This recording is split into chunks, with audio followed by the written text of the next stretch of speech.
ఏ ఇద్దరి వ్యక్తుల మధ్యలో అయినా ఆ క్షణకాలిక ఆవేశంతో విచక్షణ రహితంగా మనం ప్రవర్తించే ప్రవర్తన ఉంటుంది చూడండి, అదండి నిజమైన సమస్య.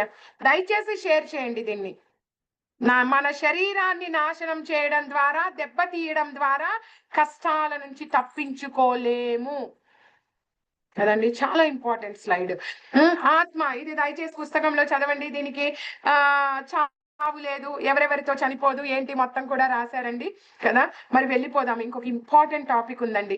మనం శరీరంతో గుర్తించబడుతున్నాం కానీ ఆత్మని మర్చిపోతున్నాము. ఓకే, ఆత్మ యొక్క విధులేంటి, ఆత్మ శరీరం యొక్క విధులు, ఇది ఈ శ్లోకం అండి. ఇక్కడ వివరణ వద్దాము, ఇక్కడ బాగా అర్థమవుతుంది. ఇక్కడ పంజరం, పంజరం అనే శరీరంలో, పంజరం అంటే కేజ్, పంజరం అనే శరీరంలో ఆత్మ అనే పక్షి అనే ఆత్మ. శరీరాన్ని దేంతో పోలుస్తున్నారండి? పంజరంతో పోలుస్తున్నారు. ఆత్మని దేంతో పోలుస్తున్నారండి? లోపల ఉన్న పక్షితో పోలుస్తున్నారు. అయితే ఇక్కడ ఈ వ్యక్తి ప్రతిరోజు కూడా పంజరాన్ని క్లీన్ చేస్తున్నాడు, పంజరానికి డెకరేషన్ చేస్తున్నాడు, అన్ని చేస్తున్నాడు. కానీ లోపల ఉన్న పక్షికి భోజనం పెడుతున్నాడా? పెట్టడం లేదు. ఏం జరిగిందండి? ఏదో ఒక రోజు పక్షి చనిపోతుంది కదా. అదే విధంగా శరీరం అనే పంజరంలో ఆత్మ అనే పక్షికి మనం భోజనం పెట్టడం లేదు. బాబోయ్ మాతాజీ, శరీరానికంటే ప్లేట్లో ఇడ్లీనో, దోశ, వడ, పూరి, పప్పుచారు, అన్నము, కూర పెట్టొచ్చండి.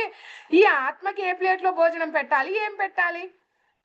శరీరం అనే పంజరానికి, శరీరం దేనితో తయారు చేయబడిందండి? స్థూల శరీరము పంచభూతాలు. కాబట్టి పంచభూతాలతో తయారైన ఆహారాన్ని ఈ పాంచభౌతిక శరీరానికి ఇస్తున్నాం. కాబట్టి ఇది సంతృప్తి పడుతుంది. మరి ఆత్మ దేని చేత తయారు చేయబడిందండి?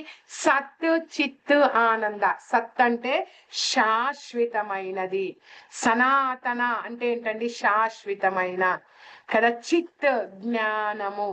ఈ శాశ్వతమైన జ్ఞానాన్ని ఆత్మకిస్తే ఆ దండి ఆత్మకు ఆహారం.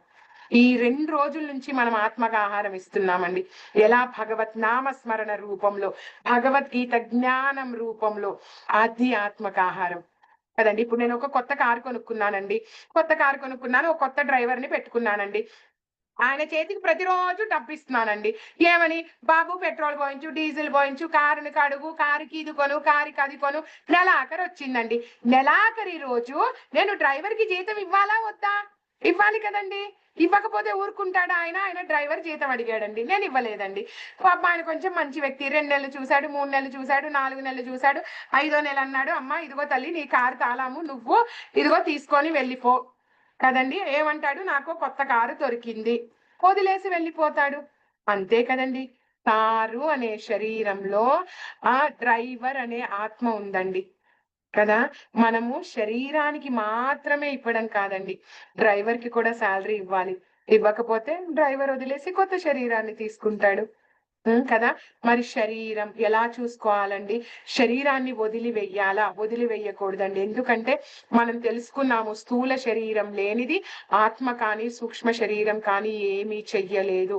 కాబట్టి ఈ పాంచభౌతిక శరీరాన్ని ఆరోగ్యంగా చూసుకుంటూ, ఏది ఇవ్వాలి, ఏది ఇవ్వకూడదు, ఏది అవసరము, ఏది అనవసరము, మనకి 13, 14, 15 అధ్యాయాల్లో వస్తుందండి. అది అక్కడ మంచి వివరణ వస్తుందండి. అసలు ఏం తినాలి, ఏం తినకూడదు, శరీరాన్ని ఎలా చూసుకోవాలి, అలా చూసుకుంటూ ఈ ఆత్మ సచ్చిదానందం, ఆత్మని ఆ సచ్చిదానంద విగ్రహం దగ్గరికి పంపించాలండి. పంపిద్దామా మరి? కృష్ణ చైతన్య భక్తుల యొక్క లక్షణాలు లాస్ట్ టాపిక్ అండి.